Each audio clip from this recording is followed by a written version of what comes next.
आदरणीय अध्यक्ष महोदय, मैं आपको धन्यवाद देना चाहती हूं कि इस महत्वपूर्ण मुद्दे पर आपने मुझे बोलने का मौका दिया।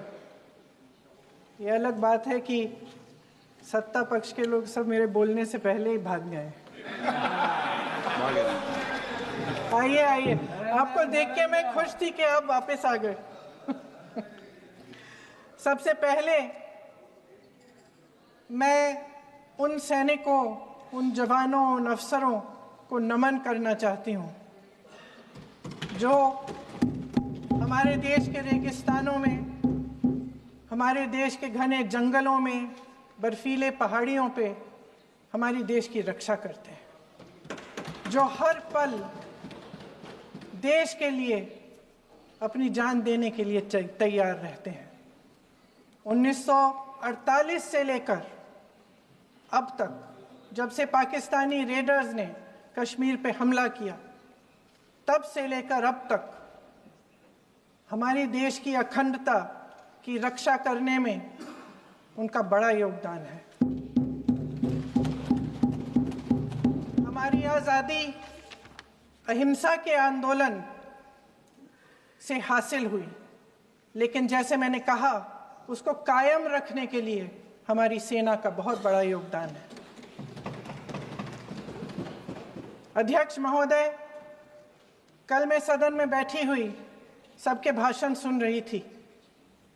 आदरणीय रक्षा मंत्री महोदय ने बोला, सत्ता पक्ष के कई मंत्रियों ने बोला। 1 घंटे का रक्षा मंत्री जी का लंबा भाषण था। सुनते सुनते एक बात मुझे बहुत खटक रही थी।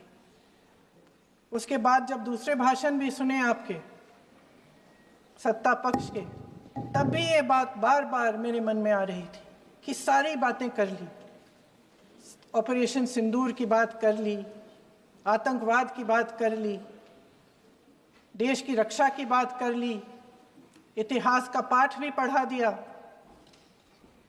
लेकिन एक बात छूट गई। उस दिन 22 अप्रैल 2025 को जब 26 देशवासियों को अपने परिवार के सदस्यों के सामने खुलेआम मारा गया, तो ये हमला कैसे हुआ, क्यों हुआ?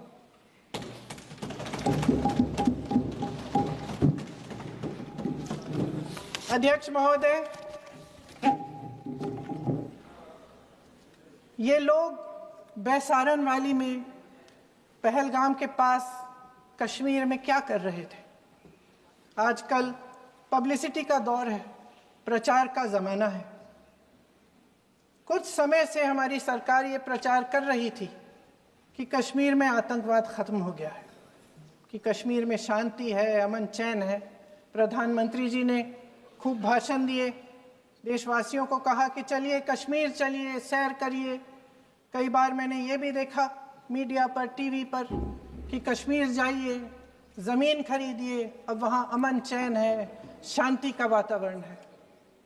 इसी बीच शुभम द्विवेदी, एक कानपुर के नौजवान, और उनके पूरे परिवार ने तय किया कि वो कश्मीर जाएंगे। शुभम द्विवेदी की 6 महीने पहले शादी हुई थी। उसकी पत्नी ने कहा कि उनके बीच एक ऐसा रिश्ता था, प्रेम और दोस्ती का ऐसा रिश्ता था कि वो एक दूसरे को बच्चों की तरह हंसाते थे। सोशल मीडिया पर एक वीडियो भी जारी है जिसमें पूरा परिवार एक साथ बैठा हुआ ताश खेल रहा है और ऐसे हंस रहे हैं कि उस वीडियो को देख के किसी का भी दिल टूट जाए कि इस परिवार को इस तरह से उजड़ने क्यों दिया हमने। 22 अप्रैल 2025 को बैसारन वैली में मौसम का मिजाज अच्छा था। जैसे हर रोज़ लगातार 1000 से 1500 लोग वहाँ पहुँचते थे, उसी तरह से उस दिन भी तमाम पर्यटक वहाँ पहुँचे। वहाँ का रास्ता आसान नहीं है अध्यक्ष महोदय जी, जंगल से जाना पड़ता है, पहाड़ों के बीच जाना पड़ता है, घोड़े से जाना पड़ता है। ये परिवार वहाँ पहुँचे, मौसम सुहाना था, उनके बच्चे ट्रैम्पोलिन पे खेल रहे थे, कोई जिपलाइन कर रहा था, कोई चाय पी रहा था, तो कोई कश्मीर की सुंदर वादियों की ठंडी हवा का मज़ा ले रहा था। शुभम अपनी पत्नी के साथ एक स्टॉल पे खड़े थे। तभी अचानक 4 आतंकवादी जंगल में से निकलते हैं और शुभम को वहीं अपनी पत्नी के सामने मार डालते हैं। उसके बाद वे वहाँ से पूरे वैली में 1 घंटे के लिए लोगों को चुन चुन कर मारते हैं। किसी के पति को अपनी पत्नी के आंखों के सामने, किसी के पिता को अपने बेटे के सामने, चुन चुन कर 26 लोगों को मार डालते हैं।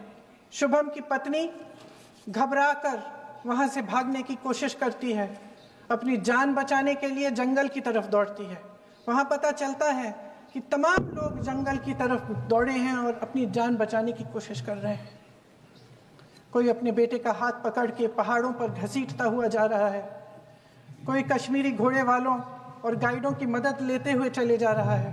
कोई रास्ता नहीं है, कोई तरीका नहीं है, लेकिन किसी न किसी तरह से शुभम की पत्नी के शब्दों में किसी ऐसी शक्ति ने हमको बचा कर रखा कि हमें किसी न किसी तरह से हम अकेले नीचे पहुंचे। और मैं उनके लफ्ज पढ़ना चाहती हूं, क्योंकि उन्होंने कहा कि इस पूरे समय जब 1 घंटे के लिए चुन चुन कर भारतीय नागरिकों को मारा जा रहा था, इस पूरे समय उसे एक सुरक्षाकर्मी नहीं दिखा, एक सैनिक नहीं दिखा।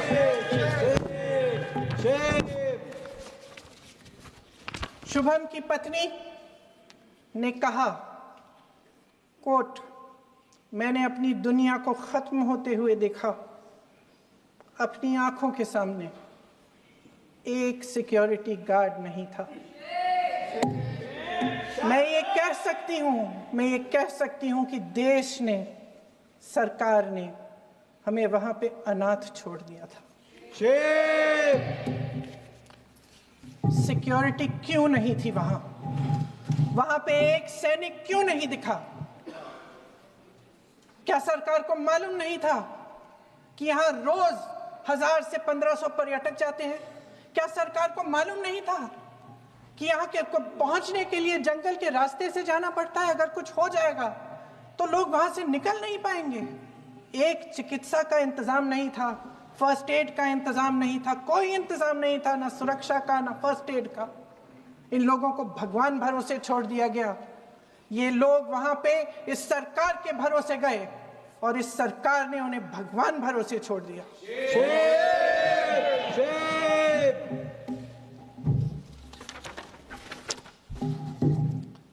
मैं पूछना चाहती हूं, ये किसकी जिम्मेदारी थी? इस देश के नागरिकों की सुरक्षा की जिम्मेदारी किसकी है? क्या इस देश के प्रधानमंत्री की नहीं है? क्या इस देश के गृह मंत्री की नहीं है? क्या इस देश के रक्षा मंत्री की नहीं है? क्या एनएसए की नहीं है? अध्यक्ष महोदय, पहलगाम हमले से सिर्फ 2 हफ्ते पहले हमारे गृह मंत्री महोदय जी कश्मीर गए थे। किस लिए गए थे? जो सुरक्षा की व्यवस्था है इसको देखने के लिए गए थे, इसको रिव्यू करने के लिए गए थे। और उन्होंने वहां कहा कि आतंकवाद पर विजय प्राप्त हुई है।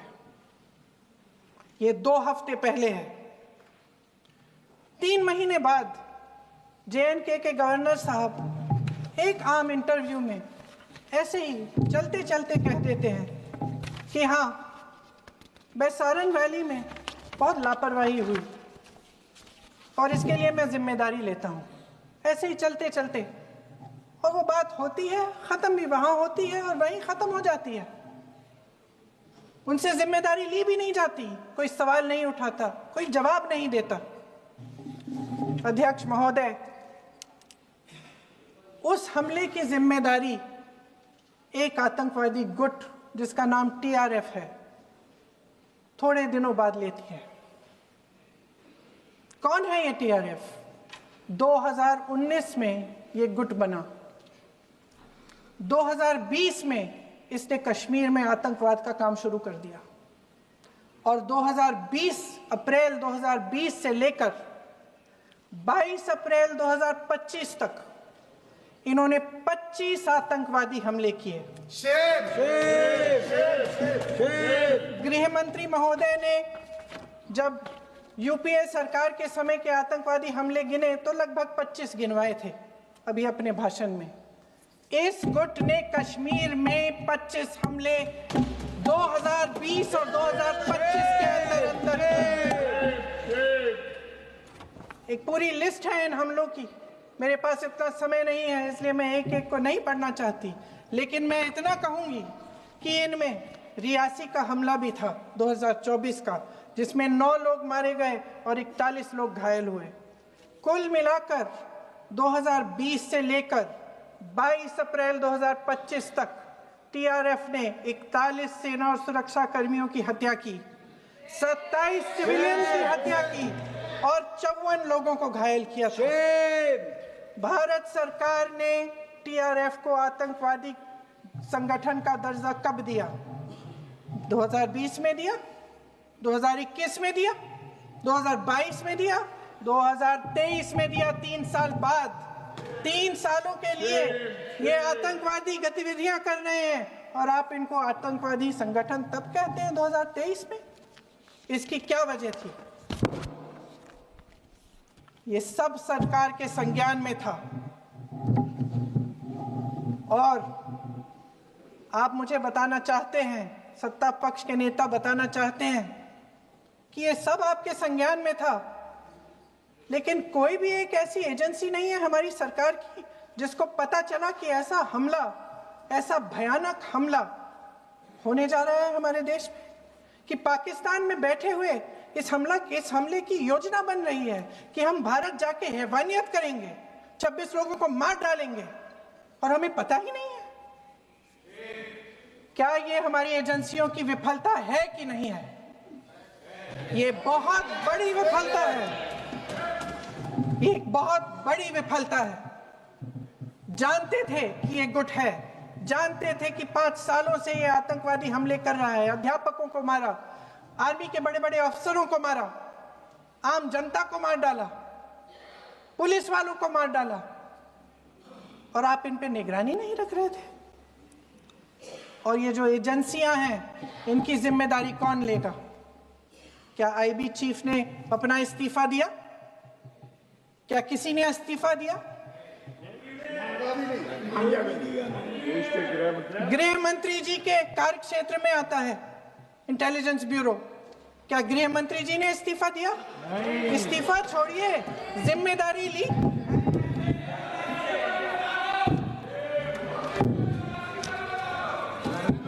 साहब देखिए, इतिहास की बात आप करिए, मैं वर्तमान की बात करना चाहती हूँ। आपको तो एक बहाना चाहिए, आपको तो एक बहाना चाहिए। पूरे परिवार का नाम गिनवा देते हैं। अरे अपनी जिम्मेदारी खुद लीजिए।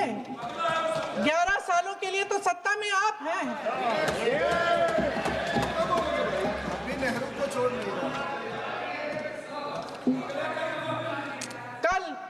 कल माननीय गौरव गोगोई जी ने अपने भाषण में पूछा गृह मंत्री जी से, क्या आपकी जिम्मेदारी नहीं थी? मैं देख रही थी। राजनाथ जी, रक्षा मंत्री जी यूं अपना सर हिला रहे थे, कुछ बोले नहीं। अंदर से ये महसूस हुआ होगा कि यहाँ कुछ जिम्मेदारी थी, लेकिन माननीय गृह मंत्री महोदय जी हंस रहे थे, वे हंस रहे थे।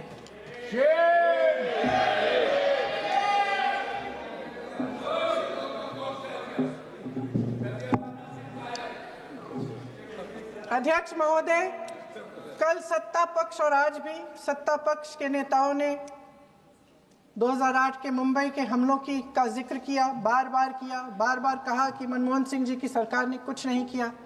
ये तो जानकारी होगी ना कि उसी समय जब वो आतंकवादी हमला चल रहा था तभी उन आतंकवादियों को मार डाला था, एक बचा था और उसको भी फांसी दे दी थी 2012 में। महाराष्ट्र के मुख्यमंत्री ने इस्तीफा दिया, देश के गृह मंत्री ने जिम्मेदारी लेकर इस्तीफा दिया।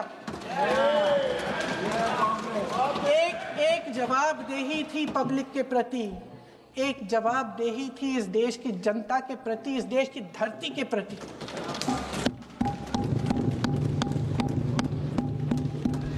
राजनाथ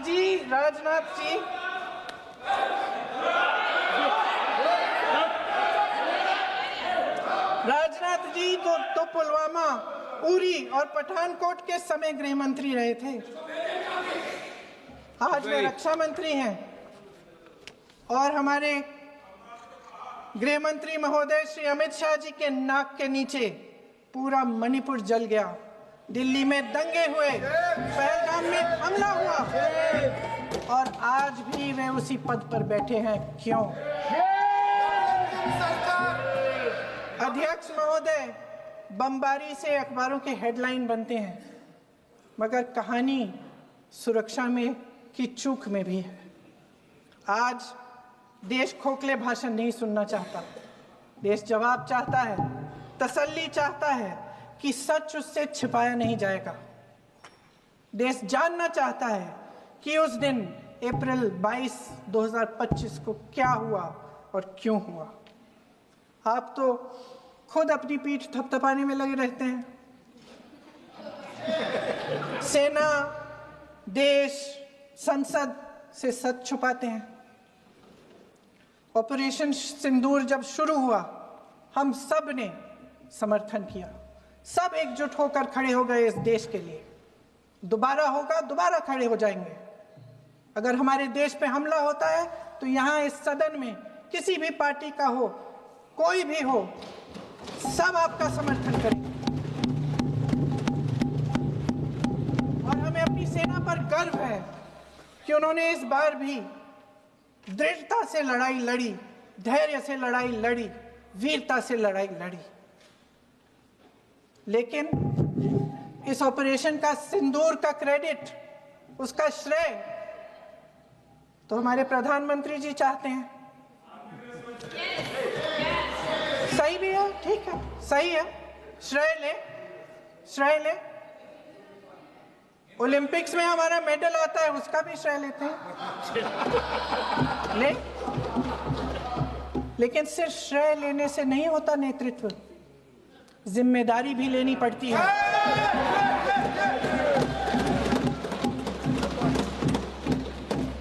देश के इतिहास में ये पहली बार हुआ, देश के इतिहास में ये पहली बार हुआ कि जंग होते होते ही रुक गई। रुक गई है जी, और इस रुकावट का ऐलान हमारी सरकार, हमारी सेना नहीं करती, अमेरिका के प्रेसिडेंट करते हैं, अमेरिका के राष्ट्रपति करते हैं। ये हमारे प्रधानमंत्री महोदय की गैर जिम्मेदारी का सबसे बड़ा प्रतीक है। आज गृह मंत्री जी ने इस बात पर उल्लेख किया। उन्होंने कहा, उनके शब्दों में उन्होंने कहा कि पाकिस्तान के पास शरण में आने के बजाय कोई चारा ही नहीं था। आपने शरण दिया क्यों? वो आते हैं आपके देश के अंदर, लोगों को मार डालते हैं और आप उनको शरण दे रहे हैं। क्यों दिया शरण? इसका जवाब क्यों नहीं दिया है एक भी भाषण में? जैसे ये बात उठी, शरण की बात की, हमारे गृह मंत्री जी ने इतिहास में चले गए। नेहरू ने क्या किया, इंदिरा गांधी ने क्या किया, यहां तक कि मेरी मां के आंसुओं तक चले गए। लेकिन इस सवाल का जवाब नहीं दिया कि ये सीज फायर हुआ क्यों, ये जंग रुका क्यों, और तब क्यों रुका जब दुश्मन के पास कोई चारा नहीं था हमारे श्रेय में आने के बजाय। क्यों रुका ये जंग? इसका जवाब नहीं दिया। धन्यवाद। आप देंगे?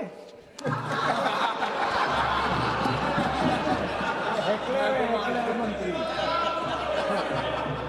देना भाई देना, आपको टाइम मिलेगा तो। टाइम नहीं मिलेगा आपको शायद। वैसे महोदय, मेरी माँ की आंसू की बात किए, मैं इसका जवाब देना चाहती हूँ। मेरी माँ के आंसू तब गिरे जब उनके पति को आतंकवादियों ने शहीद किया, जब वे मात्र 44 साल की थी। और आज अगर मैं इस सदन में खड़ी हूं और उन 26 लोगों की बात कर रही हूं, मैं इसलिए कर रही हूं क्योंकि मैं उनका दर्द जानती हूं, महसूस करती हूं।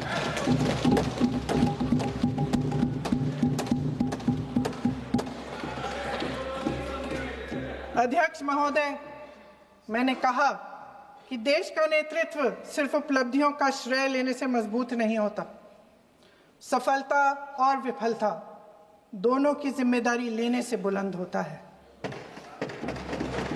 ये सोने का ताज नहीं है, कांटों का ताज है। अध्यक्ष महोदय, जब सरकार झूठी और कायर हो तो वे बहादुर से बहादुर सेना के साहस और पराक्रम को भी कमजोर कर देती है। देश को प्रतिशोध के साथ साथ सबके प्राणों की रक्षा का प्रण चाहिए। सेना की शक्ति के साथ सरकार की सच्चाई भी चाहिए। महान देशभक्त शहीद इंदिरा गांधी जी, जिन्होंने सफल कूटनीति के बल पर अमेरिका के राष्ट्रपति निक्सन का मुकाबला करके पाकिस्तान का विभाजन करवाया, बांग्लादेश बनाया, 1 लाख पाकिस्तानी सैनिकों को आत्मसमर्पण करने पर मजबूर किया, उन्होंने कभी इसका श्रेय लेने की कोशिश नहीं की। ऑपरेशन सिंदूर का मकसद अगर पाकिस्तान को सबक सिखाना था तो शायद ये मकसद अभी अधूरा है, क्योंकि हमारी कूटनीति विफल रही है। इसका प्रमाण यही है कि ऑपरेशन सिंदूर के बाद एक पाकिस्तानी जनरल, जिसके हाथ खून से रंगे थे, अमेरिका के राष्ट्रपति के साथ बैठकर लंच खा रहे थे। अगर ऑपरेशन सिंदूर का मकसद आतंकवाद को खत्म करने का था तो पाकिस्तान को संयुक्त राष्ट्र के आतंकवाद विरोधी समिति का अध्यक्ष चुने जाने से इस मकसद को धक्का लगा है। इसकी जिम्मेदारी कौन लेगा? क्या हमारे प्रधानमंत्री लेंगे? क्या उनमें ये हिम्मत है? नहीं है। अगर इस ऑपरेशन के दौरान हमारे जहाजों का नुकसान नहीं हुआ तो सदन में इसे साफ साफ कहने से क्या डर है? क्यों नहीं कहा है? कल भी रक्षा मंत्री जी ने कहा कि हमारे इंफ्रास्ट्रक्चर का नुकसान नहीं हुआ, तो जहाजों के बारे में भी बता दें, साफ साफ बता दें, क्या हर्ज है? सच्चाई तो है। सवालों से बचने के लिए ये सरकार हमेशा प्रयास करती है। इसकी राजनीतिक कायरता बेमिसाल है। देशवासियों के प्रति जवाबदेही का एहसास ही नहीं है। सच्चाई ये है कि इनके दिल में जनता के लिए कोई जगह नहीं है। सब राजनीति है, सब पीआर है, सब प्रचार है, सब पब्लिसिटी है। देश की जनता के लिए आपके हृदय में कुछ नहीं रहा। बहुत समय हो गया है आप इस प्रचार में ही लिप्त हैं, जनता को देख नहीं पा रहे हैं। जो पहलगाम में हुआ, खत्म करती हूँ, जो पहलगाम में हुआ उससे हर एक देशवासी के दिल पे चोट पहुंची है। हिमांशी नारवाल की गुहार ने हम सबको शर्मिंदा किया है। इसीलिए मैं आज यहाँ खड़े हुए एक आखिरी बात करना चाहती हूँ।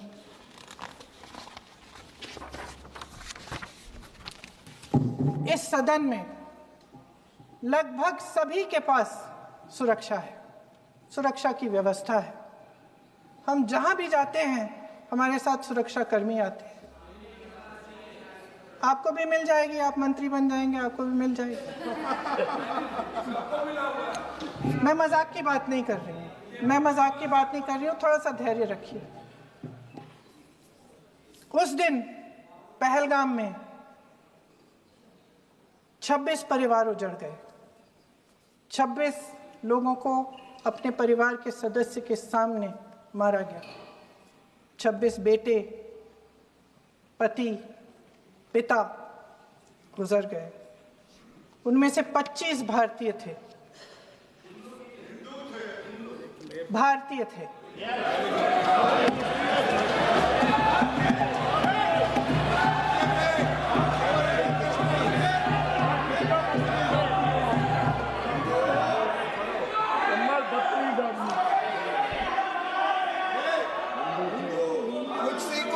जितने भी लोग बैसारन वैली में थे और जो 25 भारतीय मारे गए, उनके लिए कोई सुरक्षा नहीं थी।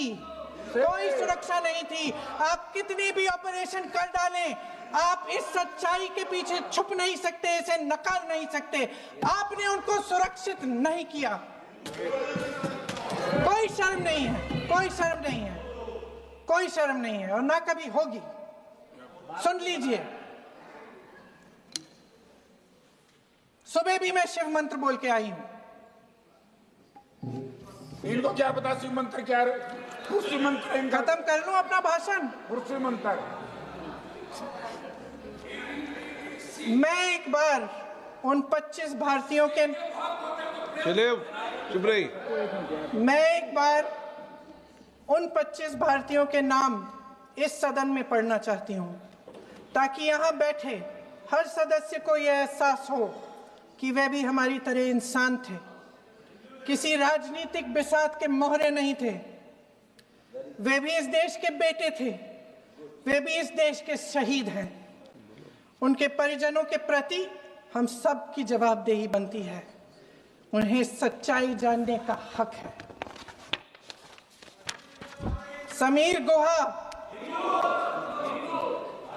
भारतीय, बिट्टन अधिकारी, मनीष रंजन, हेमंत सुहास जोशी, विनय नारवाल, सुशील नथनियल, अतुल श्रीकांत मोने, सैयद आदिल हुसैन शाह, नीरज रामचंद्रन, संजय लक्ष्मण लेले, माननीय प्लीज, दिनेश अग्रवाल, दिलीप दिल से, कुमार सतपति, JS चंद्रमौली। अब आप बोलिए, अब आराम से। JS चंद्रमौली, यतीश परमार, S मधुसूदन राव, माननीय सदस्य, नारेबाजी का सदन नहीं है। शैलेश कलाटिया, ये तरीका ठीक नहीं है आपका। मंजुनाथ राव, कौस्तभ गणबोते, शुभम